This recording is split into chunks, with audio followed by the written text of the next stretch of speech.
The intensity of LBC Ronda Pilipinas has reached fever pitch. After a heartbreaking campaign in Stage 1, the Filipinos redeemed themselves by sweeping the podium of the succeeding stage. And as the race welcomes another chapter, Pinoy riders are more than dead set to protect their turf. Can they withstand the anticipated retaliation by their more experienced foreign rivals?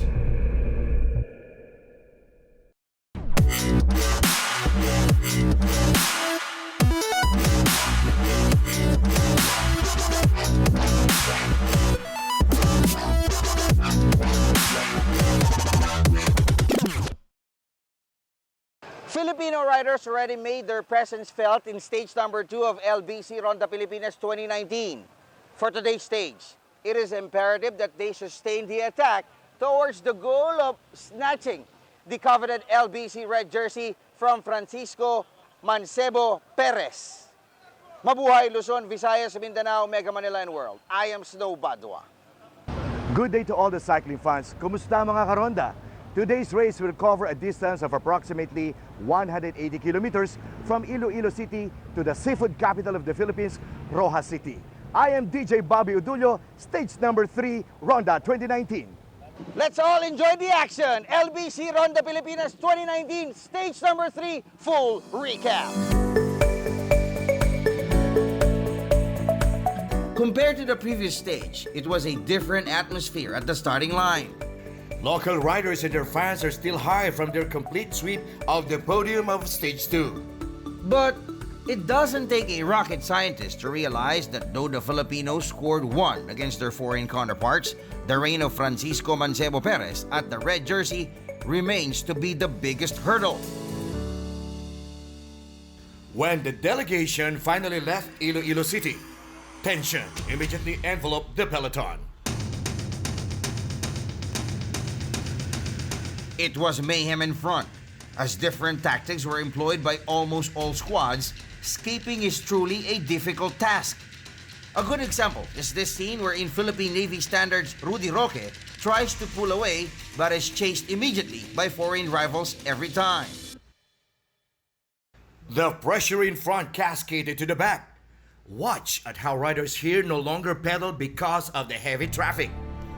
In the first 15 kilometer, 5 riders finally bolted out of the peloton. They are Go for Gold young riders Jonel Carcueva and Boots Ryan Cayubit, Francia Wine's Ryan Tugawin, Philippine Navy's Ronald Dumotos, and George Oconer.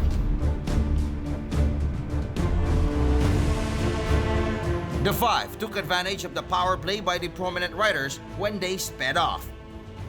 As the riders in front are not less than 6 minutes off his pace, red jersey donor Francisco Mancebo Perez just rolled with his teammates, gatekeeping the front and monitoring the threat to his general classifications leadership. The 5 lead pack riders work closely together to continuously pull themselves away from the peloton. Heading into Ahuy, Iloilo, 2 groups of riders broke free from the main bunch. The chase group is now comprised of Army men Marvin Tapik and Robinson Esteves, and Tarlac's Lord Anthony Del Rosario. Just a few meters behind them are Army man Mark Julius Bordeos and Corral's Daeyong Ju, who comprise the 3rd group. Back in front, the 5-man breakaway has already established a lead of 6 minutes and 20 seconds, virtually making Daeyong Ju as the new red jersey, while Ronald Dumotos is the other overall leadership threat to Francisco Mancebo Perez. At the back of the lead group is now a strong 5-man chase, comprised of the riders previously in the 2nd and 3rd groups. With a speed of 42 kilometers per hour, they try to inch closer to the breakaway. The reunion was made in Bataan.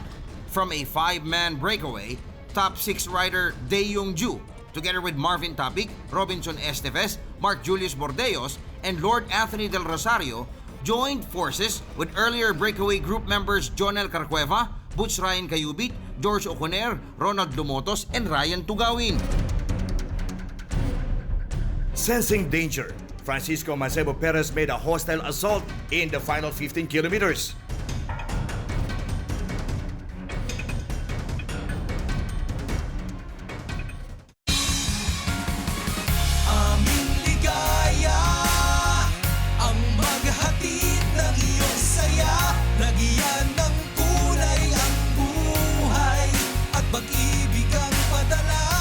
LBC, lahat ng padala mahalaga. Dahil alam namin na ang bawat padala may lamang ligaya. Kaya sa LBC, panatag ka. Darating ang pag-ibig mo.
Boy Kanin, sarap ng kaning Pinoy. For franchising, please call 0932-256-1161 or 02-352-8130.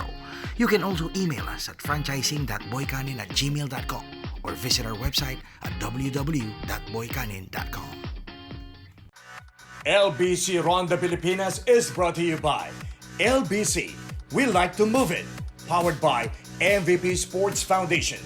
Supported by Versa Two-Way Radio, Bike Extreme, Boy Kanin, Green Planet, ProLight, Celeste Cycles, Standard Insurance, CCN, One Movement Party List, Joel Pilongares Foundation, Maynilad, 3Q Sports Events Management Corporation, Mega World, Festive Walk, Seda Adria, Pueblo de Panay, LBC Foundation, in partnership with the Department of Tourism, Department of Environment and Natural Resources, the City of Iloilo, Province of Iloilo, the Province of Guimaras, Roxas City, Province of Capiz, Province of Antique, and the Paradise Island of Boracay in Malay Aklan.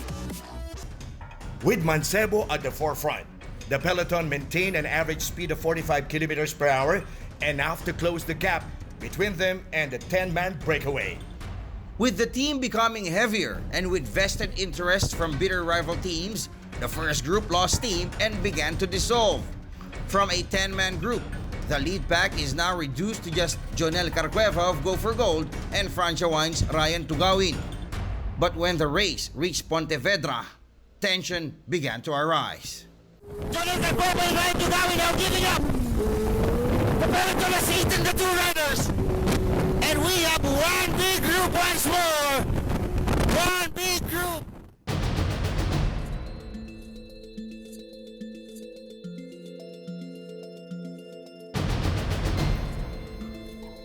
The race column was a big group in the next 3 kilometers until Our two riders are escaping and one of them is Ronald Oranza! Ronald Oranza attacking in front! Ronald Oranza is there! Look at him! Ronald Oranza is about 50 meters ahead of the peloton. Ronald Oranza escaping. Ronald Oranza is being chased by Artem Ovechkin. Oh my goodness, the best of the Philippines against the best of Tour de Langkawi.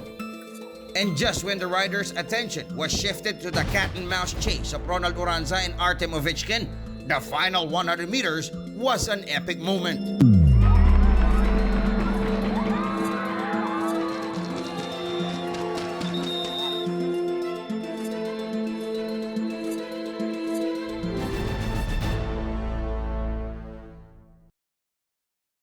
Morales' victory against 7-Eleven's Dominic Perez in the sprint to finish was an exclamation point, especially that their bitter rival team came away with a win in Stage 2 with Felipe Marcelo edging out Navyman L. Joshua Carino. Pero may mga nagaganap pa rin ba rivalry ngayon? O nagtutulungan na? Siguro meron pa rin kasi hindi na may iwasan magkakaiba kami yung sponsor. Pero papatalo ba ni AB, pre? Lalo pa teritoryo nyo, Ronda? Hindi. Bakit? Siyempre, kailangan yung hindi maputol yung pag-champion namin. Meanwhile, with Mancebo Perez finishing with the group, he will keep his grip on the red jersey while Ronald Oranza remains as the second best performer after the third stage. Matrix Power Tag of Japan still tops the general team classifications. Go for Gold's Ismael Grospe will keep the best young rider jersey just like what he did in the first and second stages. The race entourage will again be tested in the 146.9 kilometers Roxas to Roxas via passing route. And this will be a make or break stage for those aching to steal the red jersey and the championship of the 2019 LBC Ronda Pilipinas. As usual, we will give you a comprehensive live stream coverage and a full recap feature so you can be a part of the drama and suspense unfolding on the road, making Ronda Pilipinas the most cycling spectator-friendly event in the country. LBC Ronda Pilipinas is brought to you by LBC. We like to move it. Powered by MVP Sports Foundation.